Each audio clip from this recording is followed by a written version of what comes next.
광합성이 지구의 생명을 어떻게 유지하는가? 식물은 현대인들에게 특별한 의미가 없을 수 있지만 우리가 좋아하는 채소나 정원에서 자라는 경우를 제외하면 대개 무관심하게 지나치기 쉽습니다. 그러나 식물이 없다면 인류는 물론 동물과 다른 생명체도 존재할 수 없다는 사실을 알고 계셨나요? 광합성이라는 과정을 통해 식물은 거의 혼자서 우리의 생태계를 유지하고 있습니다. 광합성이란? 광합성은 엽록소를 가진 생물들이 햇빛을 흡수하여 자신들의 음식을 만들고 산소와 질소를 대기 중으로 방출하는 과정입니다. 이 과정은 주로 잎이 있는 식물에서 발생하지만 일부 작은 식물의 줄기에서도 일어날 수 있습니다. 이 과정에서 식물은 기공을 통해 대기 중의 이산화탄소를 흡수합니다. 광합성은 음식 생산 과정에서 핵심적인 역할을 합니다. 광합성이 중요한 이유. 다음은 광합성이 지구의 생명을 유지하는 데 필수적인 몇 가지 방법입니다. 1. 광합성의 부산물은 인간과 동물에게 필수적입니다. 식물 입장에서 보면 음식을 만든 후 부산물인 산소는 그다지 가치가 없습니다. 그러나 이 두 가지는 지구 생명을 유지하는 데 필수적입니다. 우선 산소는 인간과 동물 같은 생물들이 호흡하는 데 사용됩니다. 반면 인간과 동물은 호흡할 때 이산화탄소를 방출하며 이는 식물이 다시 사용합니다. 이러한 상호관계는 서로에게 유익한 관계를 형성합니다. 또한 식물이 대기 중에 이산화탄소를 흡수할 때 지구의 온도를 조절하고 온실가스를 관리하는 데 도움을 줍니다. 음식 사슬의 존재를 가능하게 합니다.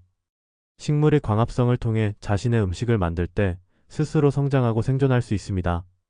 또한 초식동물과 같은 동물들은 식물을 직접 먹고 에너지로 변환합니다. 그 다음에는 인간과 같은 잡식동물이 있습니다.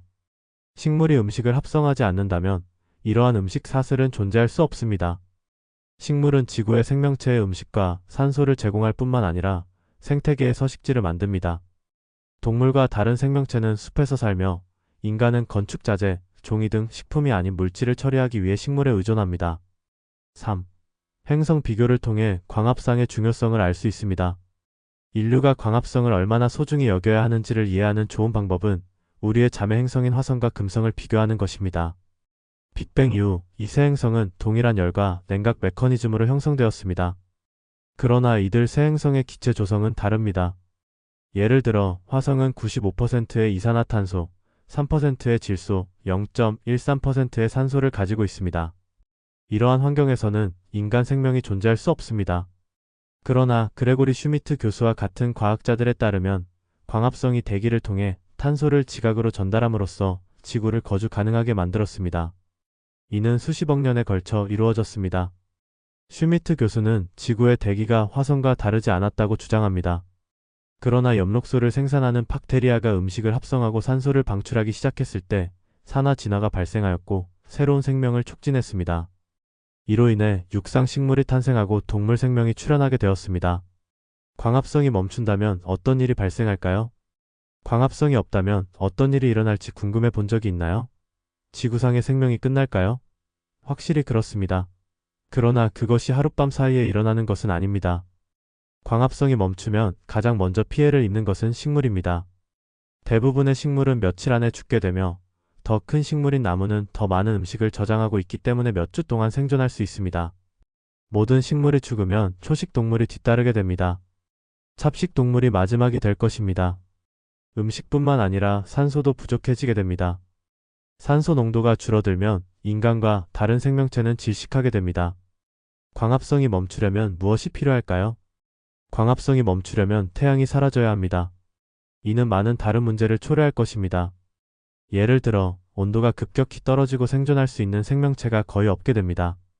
태양의 보호가 없으면 우주 방사선이 지구를 완전히 쓸어버릴 것입니다. 현대 과학이 통제된 환경에서 인공 광합성을 만들어낼 수 있다고 하더라도 많은 사람들이 생명을 잃고 남은 사람들도 정상적인 삶을 살 수 없게 될 것입니다. 지구는 기체 산소가 없는 상태가 될 것이기 때문입니다. 그러나 이는 이론적인 경우이며 실제로 이러한 일이 발생할 확률은 매우 낮습니다. 핵심 요약.